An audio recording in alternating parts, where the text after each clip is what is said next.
Hey, what's going on, everybody? It's your boy Alex, and we did it again. We got first place with Dark Brawley, and this time it was the best of three tournament. Oh, go figure. Dark Brawley wins best of threes.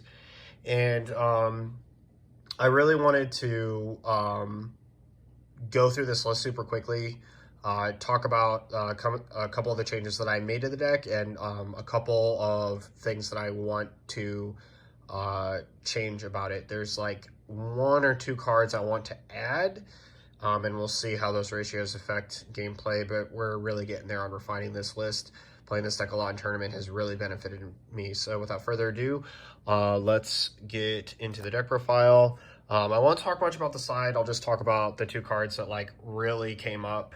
I can briefly go over the list once we get through the profile. So as standard, we got our 4 Savage Rush, our 4 Toe of Union Magic and Science, and 4 Parasitic Dragon Ball. For those of you who do not believe that any of these besides this one needs to be played at 4, I played these at 4 and 4, and I had a game today where for 3 turns straight, I didn't see either one of these cards.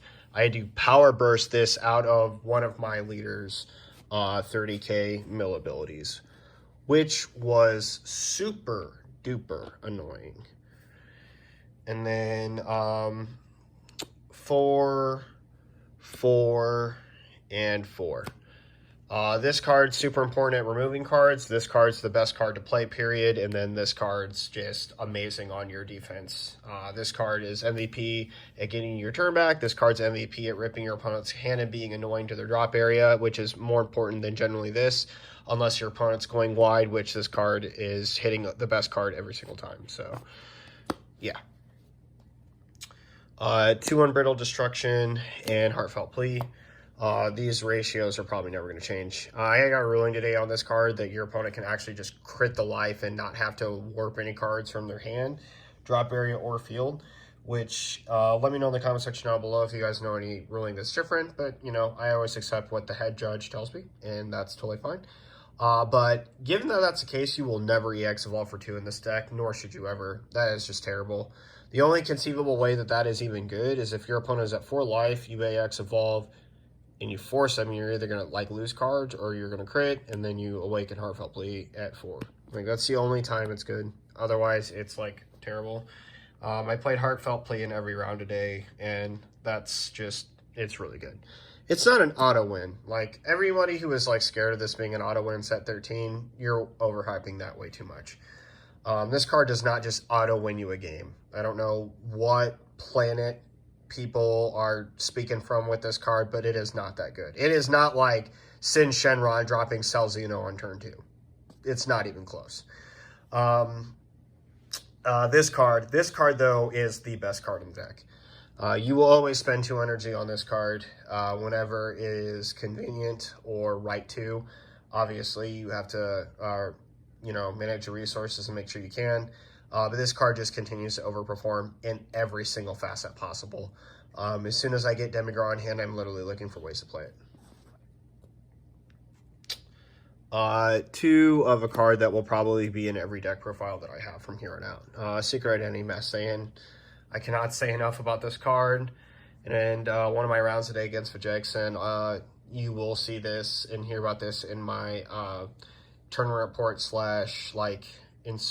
/ card discussion about like what's important to play in the deck and like what's really good.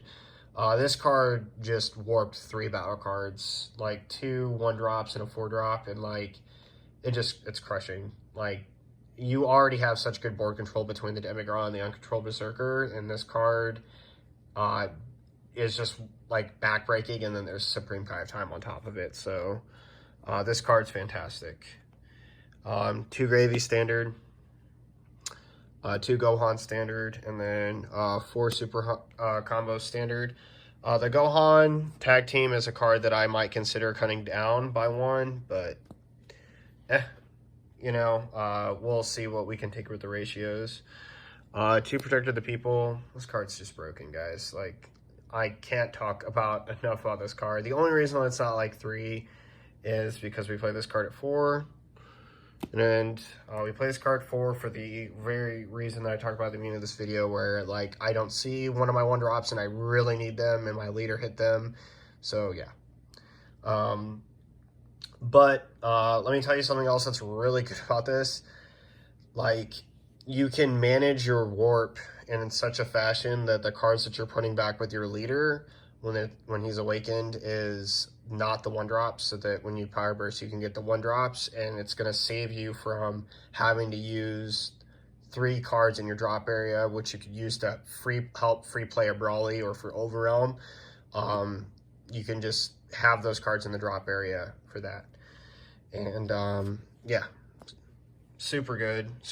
And obviously Protector of the People, as I've explained in previous videos, is just really broken. We play 1 Furthering Destruction Champa and 1 Kai for the main.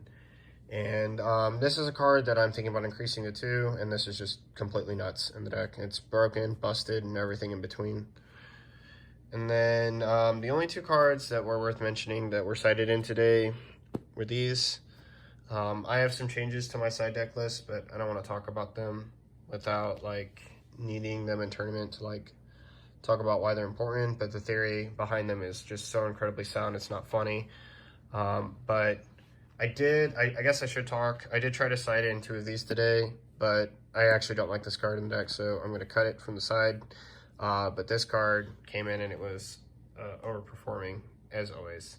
When you play against Vegeks and they swing at you with a bunch of 1-drop cards, you just blow them out of the water with this card. So that's it for this video. And this is going to be a quick one. I didn't want to like have like just a bunch of redundant Brawley deck profiles without like talking about the changes and stopping at those points and talk about what was important in those. And the deck is going to continue to get refined, because there's like cards I was like, oh, I wish I had that. Is there space? And I'm gonna like consider that. So let me know what you guys think about the changes down below. Let me know any suggestions you have for a good side card. I'm playing 3 of the Super Kamehamehas, and I have these Fu the Dark Banishers, and I'm thinking about cutting them just for some other better cards. So let me know what you guys think down below, and thanks again for watching. This is Alex from TCG Discussions, signing off.